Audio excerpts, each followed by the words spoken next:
In the quiet coastal town of Seabridge, 2002 was meant to be a year of celebration for Emily and Jason Harper.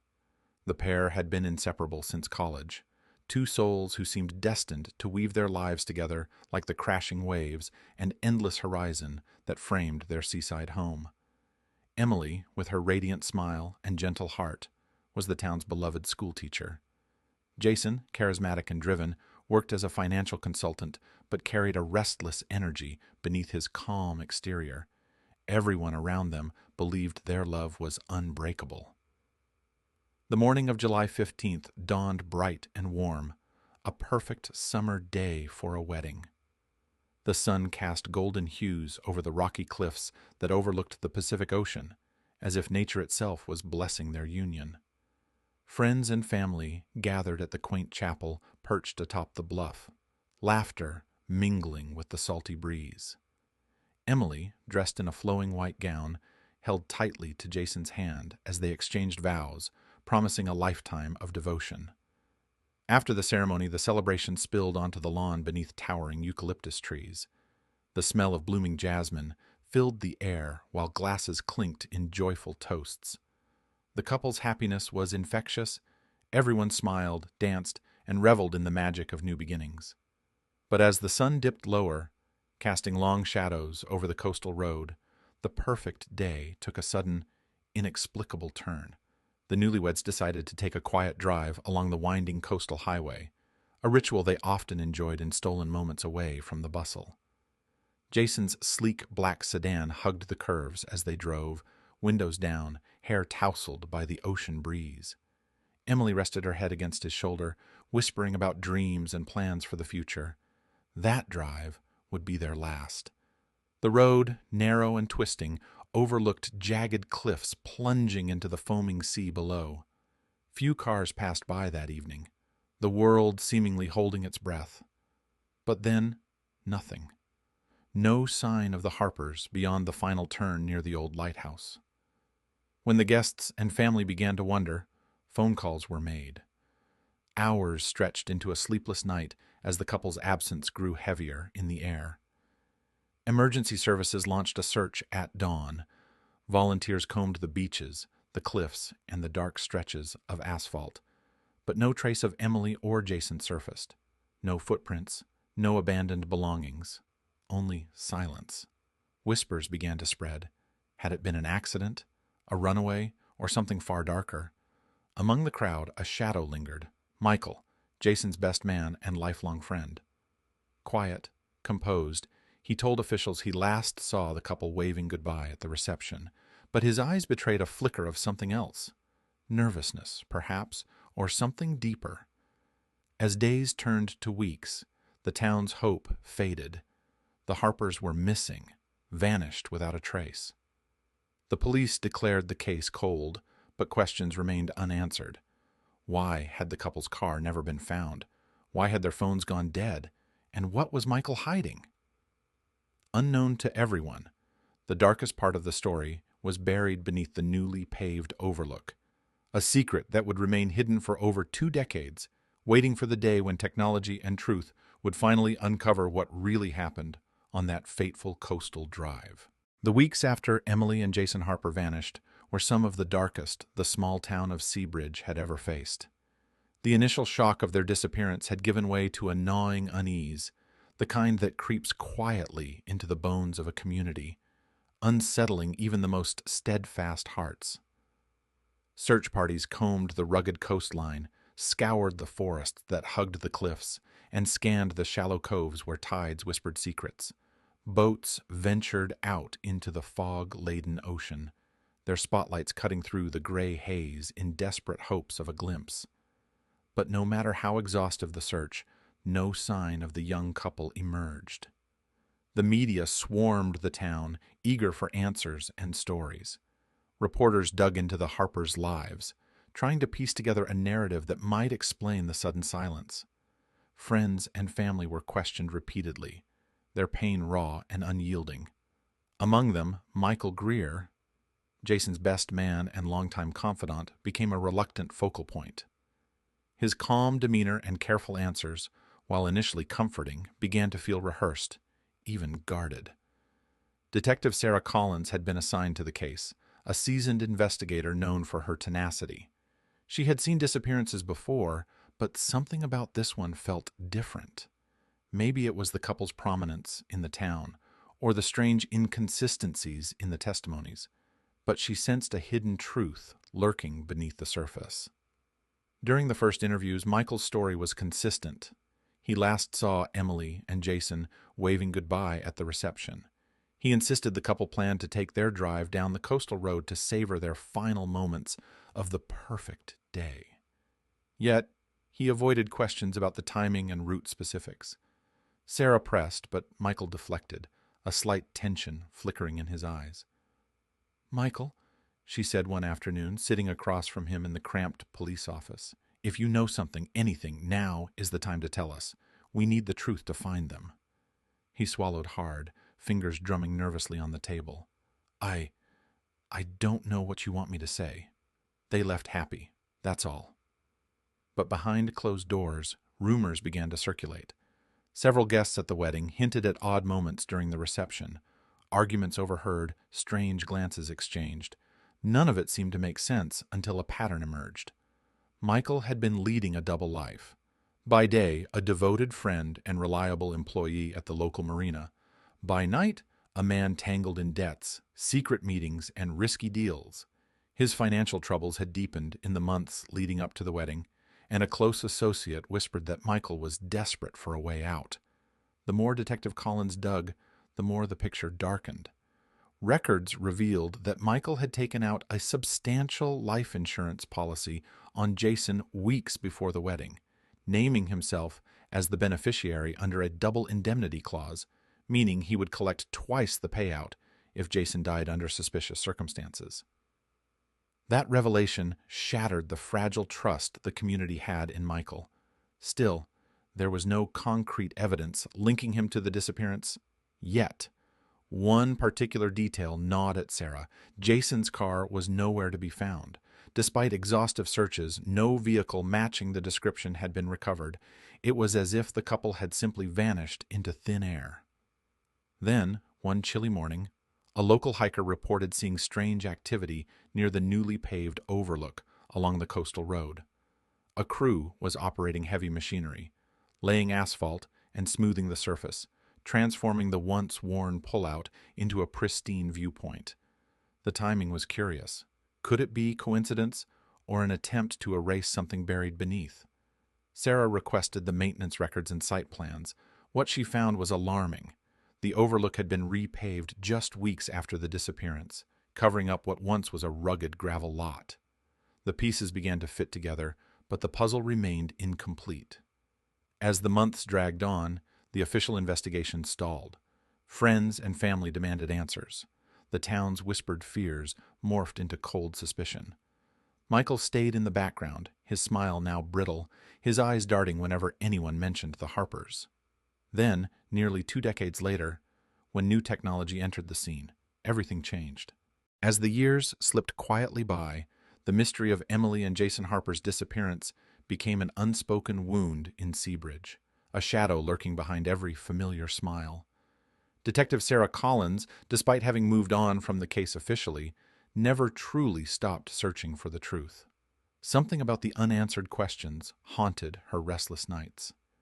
Meanwhile, Michael Greer's life took a strange turn. Outwardly, he resumed a quiet existence in the town, but behind closed doors, the cracks in his story were widening. Whispers of his double life grew louder. Debts unpaid, shady associates, and increasingly desperate behavior. But no one could prove his involvement in the couple's vanishing. Then, as technology advanced, a new tool emerged: ground-penetrating LIDAR, capable of scanning beneath surfaces without disturbing them. It was a breakthrough that would reignite the cold case in ways no one anticipated. Around the 22nd anniversary of the disappearance, a group of independent researchers using Google Earth noticed an unusual pattern in satellite images near the coastal overlook.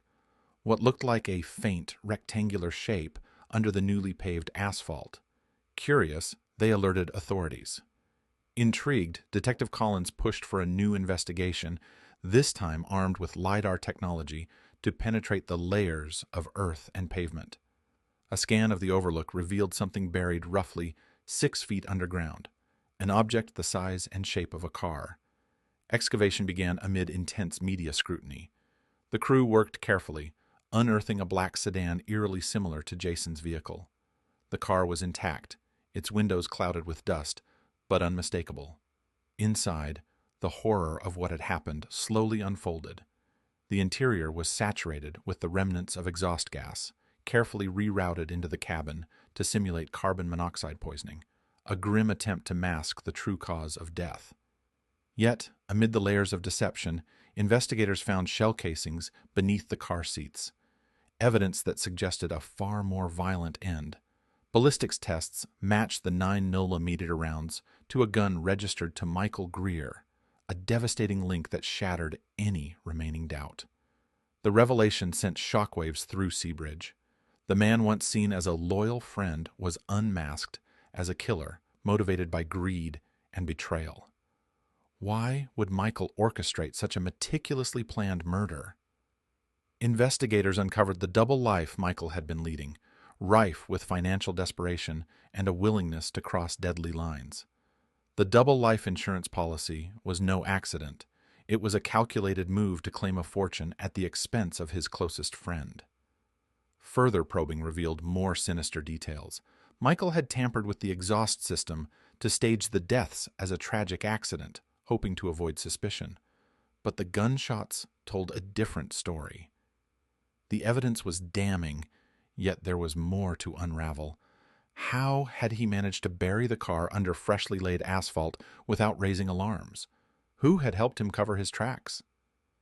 With the pieces falling into place, Detective Collins prepared for the most intense chapter of the investigation yet, bringing the truth to light after 2 decades of silence.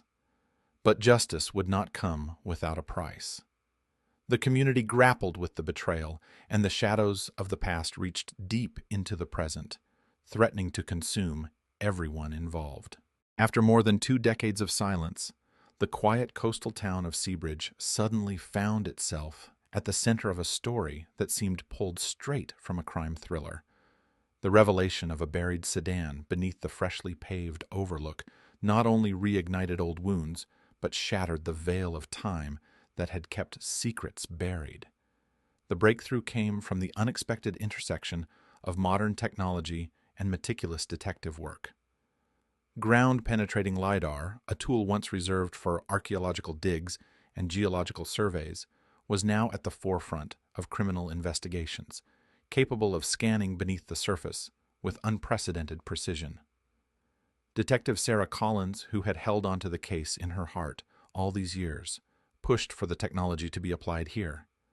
Satellite images from Google Earth had first flagged something unusual, an oddly shaped shadow beneath the asphalt, visible only when viewed from the right angle and with the right light. When the LIDAR scans confirmed the presence of a large metallic object buried 6 feet underground, the news exploded across media outlets. The local community was stunned. Many refused to believe the nightmare could be true, while others felt vindicated that justice might finally be within reach. The excavation was painstaking. Heavy machinery tore through layers of earth, asphalt, and gravel, revealing the black sedan's crushed frame. It was the same model as Jason Harper's car, identifiable by faint scratches on the door and a custom license plate partially obscured by dirt. Inside the car, investigators discovered a chilling scene. The ventilation system had been modified, rerouting the exhaust pipe into the cabin, an attempt to simulate carbon monoxide poisoning and mask the violent truth. But this facade was quickly dismantled by forensic analysis. Ballistics experts found 3 spent 9mm shell casings beneath the driver's seat, meticulously preserved by the sealed environment.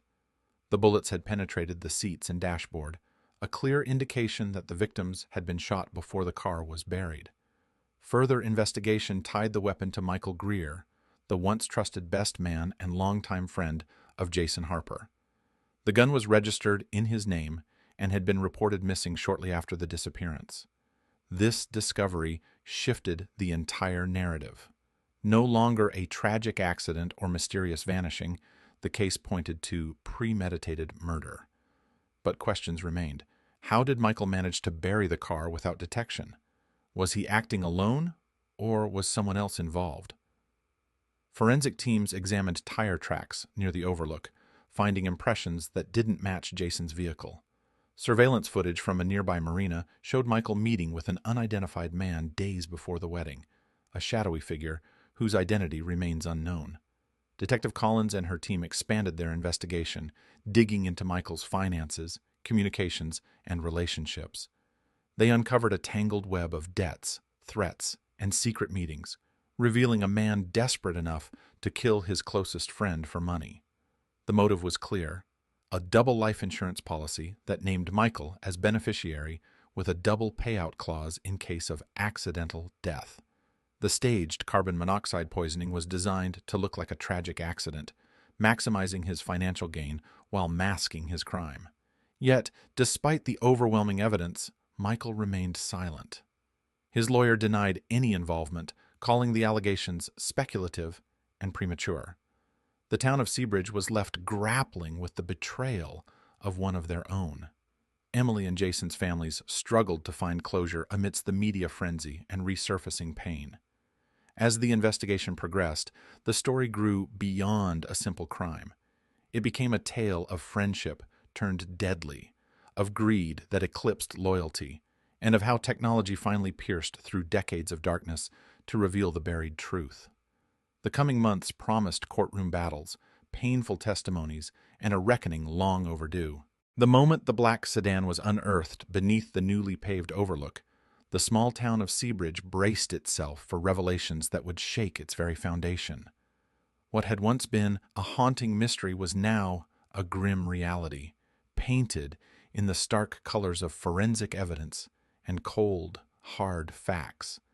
Inside a sterile lab miles away from the coastline, forensic pathologists meticulously examined the remains of Emily and Jason Harper. The autopsies revealed disturbing details.